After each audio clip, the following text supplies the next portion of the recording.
नमस्कार देवियों और सज्जनों।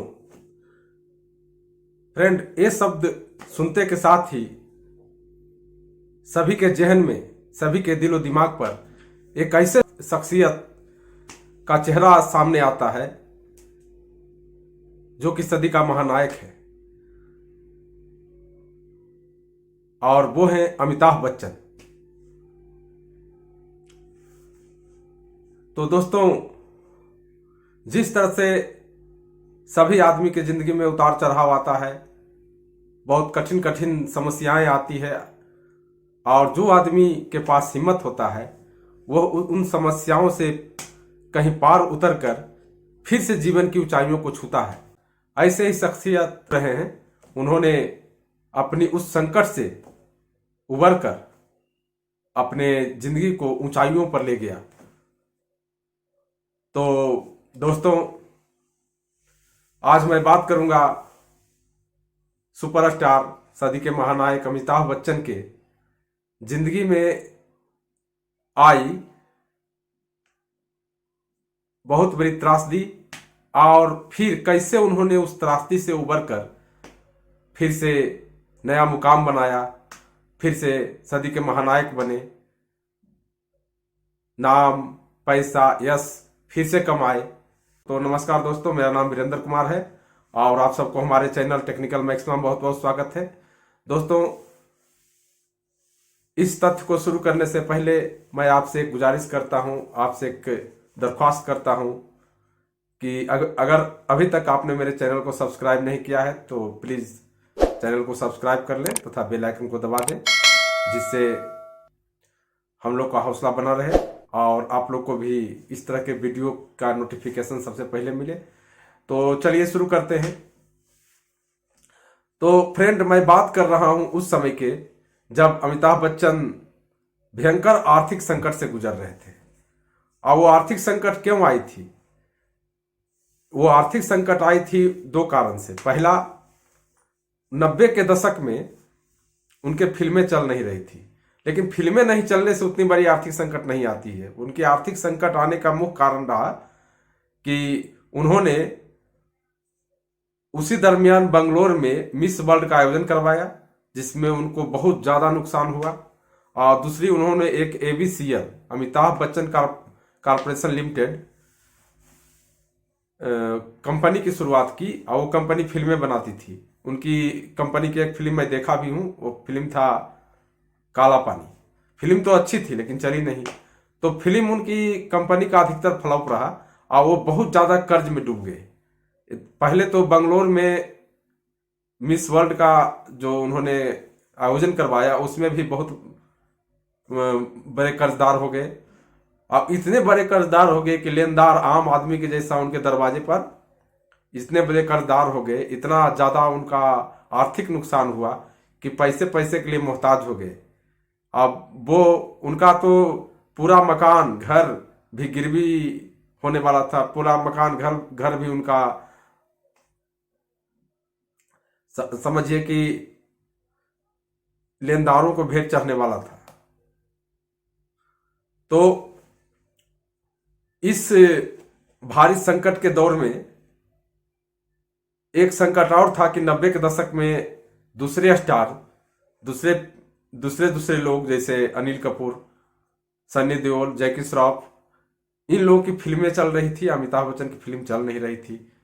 उस समय आमिर खान की भी फिल्में आना शुरू हुआ था, वो भी अच्छी खासी चल रही थी। 91 में देखिए, 89 से ही सलमान खान का मैंने प्यार किया बहुत जोर पकड़ा, अच्छी चली, लेकिन उनकी फिल्में चल नहीं रही थी, कोई खास चल नहीं रही थी। आज का अर्जुन के अलावे उनकी जो भी फिल्में थी उस दरमियान आई इंसानियत,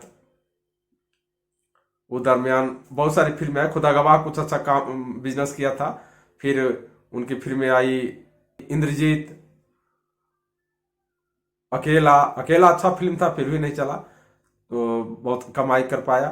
तो उनके जो फिल्में थी वो भी अच्छा खासा नहीं कर रही थी, जबकि दूसरे हीरो अनिल कपूर, मिथुन चक्रवर्ती, जैकी श्रॉफ, ये लोग की फिल्में बम्पर कमाई कर रही थी, ऋषि कपूर की। और 90 के दशक में ही लोग का जलवा था। अमिताभ बच्चन की फिल्में भी नहीं चल रही थी, मेन प्रोफेशन इनका एक्टिंग था।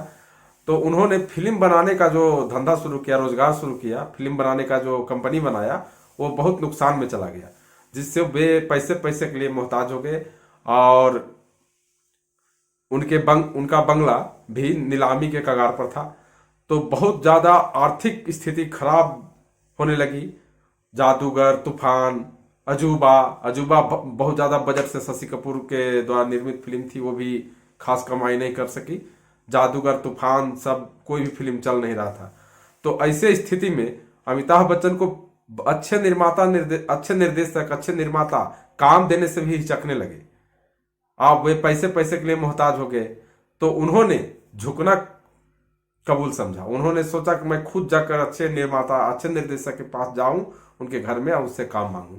और उसी दरमियान उन्होंने सुना कि यश चोपड़ा यानी यशराज बैनर के तले एक फिल्म बनने वाली थी जिसका नाम था मुहब्बतें। तो उन्होंने उसमें एक शख्स प्रिंसिपल यानी एक शख्स प्राचार्य के रोल की जरूरत थी। तो बहुत लोगों के बारे में यश चोपड़ा सोच रहे थे। आदित्य चोपड़ा उसका निर्देशन किए थे उस समय। तो आदित्य चोपड़ा के सामने बहुत से लोग आ रहे थे, बहुत से लोगों से उन्होंने कंसल्ट किया, लेकिन अमिताभ बच्चन से कभी कंसल्ट नहीं किया। तो खुद एक दिन सुबह सुबह अमिताभ बच्चन यश चोपड़ा से मिलने चले गए, जो आज तक किसी के पास काम मांगने नहीं गए थे। वो पहला बार इस उम्र में आके, इस पड़ाव में आके उन्होंने यश चोपड़ा के पास काम मांगने गया कि हमें काम दीजिए। तो यश चोपड़ा के दिमाग में आया कि वो प्रिंसिपल का रोल अमिताभ बच्चन भली भांति निभा सकते हैं। उन्होंने उनको साइन कर लिया। अब पता भी नहीं था कि फिल्म कैसी रहेगी, क्योंकि उनकी फिल्में पिट रही थी बुरी। अब उम्र दराज भी हो चुके थे। जब उनकी फिल्म अकेला आई थी उस समय भी उनकी उम्र अच्छी खासी थी। तो उम्र के इस पड़ाव में उन्होंने यश चोपड़ा का दामन थामा और मुहब्बतें फिल्म आई। उसमें उनके साथ थे शाहरुख खान, जो उस समय के सबसे बड़े स्टार थे। उनकी फिल्में अच्छी चल रही थी। तो शाहरुख खान थे, ऐश्वर्या राय, साथ साथ उदय चोपड़ा भी था उसमें। उदय चोपड़ा का भी बहुत अच्छा रोल था। तो मुहब्बतें फिल्म जब रिलीज हुई तो ये फिल्म धूम मचा दी, ब्लॉकबस्टर हो गई, माने सुपर डुपर हिट। उसका कारण था कि ये फिल्म जो था बहुत अच्छे प्रसंग, प्रेम प्रसंग पर बनाया गया था। जो प्रेम प्रसंग कॉलेज में पढ़ने वाले लड़के लड़कियों के बीच उत्पन्न होती है, उभरती है, और किस तरह से उत्श्रृंखल जीवन वो लोग जीते हैं। उसके बीच में एक शख्स, बहुत ही सख्त प्रिंसिपल, बहुत ही सख्त मतलब प्राचार्य के रोल में अमिताभ बच्चन थे, जिनको प्यार मोहब्बत ये सब फालतू चीज लगती थी और उसका वो बहुत विरोध करते थे कि लोग अपने कैरियर पर ध्यान दो, ये सब पर ध्यान नहीं दो। और शाहरुख खान उसमें एक म्यूजिक टीचर थे। वो म्यूजिक टीचर लोगों में प्यार का महत्व समझाते थे और प्रेम से लोगों को जितना सिखाते थे। उनका प्रेमिका थी ऐश्वर्या राय। ऐश्वर्या राय उसमें उनकी प्रेमिका का रोल की थी, जो कि अमिताभ बच्चन की बेटी थी उसमें। तो इन शाहरुख खान, अमिताभ बच्चन की कड़ी के बीच में उदय चोपड़ा जैसे कुछ कॉलेज के लड़कों का भी प्रेम प्रसंग, उसका उत्श्रृंखल जीवन, ओपन जीवन किस तरह से फिल्माया गया, ये फिल्म में देखते बना। साथ ही गीत संगीत, बहुत सारे अच्छे अच्छे गाने थे उसमें। तो इस एक से एक गाने थे, गाना मैं क्या बताऊं। आप कभी भी मुहब्बतें फिल्म का एल्बम सुन लो, एक से गाने सुपरहिट गाने थे। तो गीत संगीत भी सुपरहिट। यशराज बैनर के तले बनी भव्य फिल्म। तो सब मिला जुला कर वो फिल्म मुहब्बतें सुपर डुपर हिट हो गई। और अमिताभ बच्चन को ये फिल्म नया जीवन दिया और फिर से उनको स्थापित कर दिया, जिससे दूसरी पीढ़ी में उन्होंने एक से एक हिट फिल्म दिया। जैसे बागबान, कभी भुला सकते हो क्या? बागबान फिल्म आई, बहुत सारी फिल्में आंखें आई, तो रिश्ते आए, अच्छे अच्छे फिल्में फिर आई अमिताभ बच्चन की, बहुत सारी प्रेरक फिल्में आई। तो